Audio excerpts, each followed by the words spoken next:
works. Don't waste your time going to the bars and clubs. Target's cool because like you can get everything you want. So again, it's a single guy's just like dream.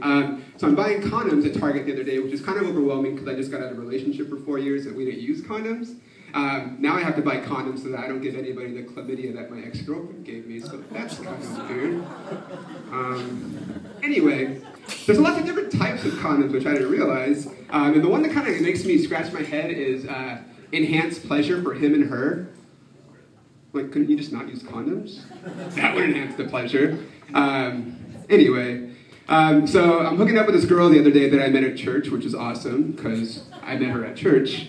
And we're doing the thing, like making out and taking the clothes off, which is always fun. And she says the thing to me that really, really, really gets me going. She says, "I don't normally do this."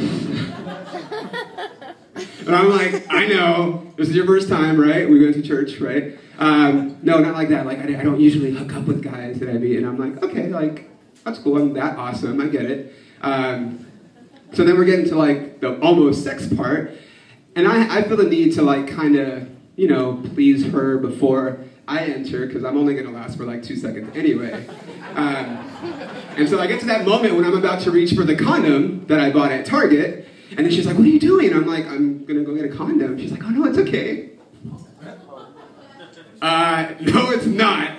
I'm gonna get a condom. I'll be right back. And then she's like, "No, no, no." And then she starts doing the thing that girls do when they really don't want you to use the condom. And I give in, and now she has chlamydia too, which is awesome. Safe sex, people, do it. So I work out a lot, obviously. Stupid. You're stupid. And I work out at Equinox. Does anyone work out at Equinox? Anybody? Broke people in this building. Give it up. So Equinox is a really nice gym that has just everything you could possibly want and more. It's like, it's clean. There's like hot people everywhere, which I think they pay to be there so that you stay there and you work out harder. And it's just like, it's just clean and immaculate. And then one day I'm stripping out because I'm in the bathroom and there's a fucking white janitor. And I'm Mexican, so seeing a white person cleaning is just really weird to me. So like, he's saying like, "I've been working on the railroad," and I'm like, what alternate universe is this that there's like a white janitor? The economy's messed up, I guess.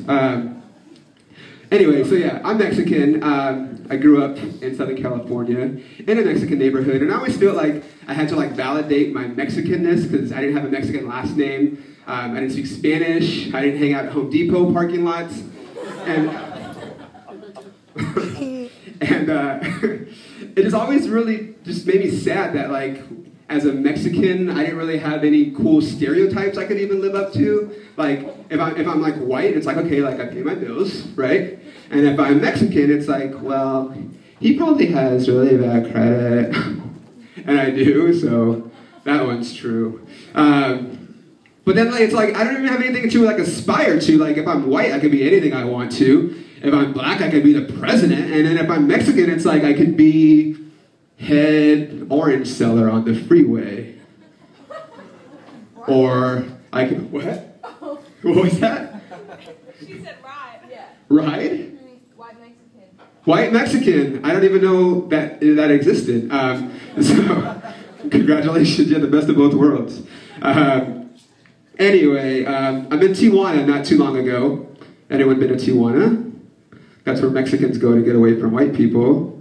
And I went to a strip club, which is really weird because like they're not really strip clubs, they're more like whorehouses. And this girl comes up to me and tells me, "You want to fuck?" And I'm like, "No, definitely not."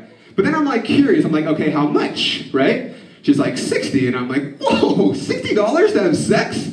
I just spent more than that at Pink Taco for dinner." Like, okay. So then I kind of try to barter with her a little bit. I don't really want to have sex with a hooker, so I'm like, "Okay, how much to titty fuck?" And she's like, "You want suck?" I'm like, "No, titty fuck." She's like, "You want suck?" I'm like, "No. How much to fuck your tits?" Oh. Right? Like if I'm speaking louder, she's gonna understand. She's like, "I'm sorry, no entiendo." So I ended up having sex with her, and that was how I met my ex-girlfriend and got chlamydia. Have a good night, guys. Pete. Woo!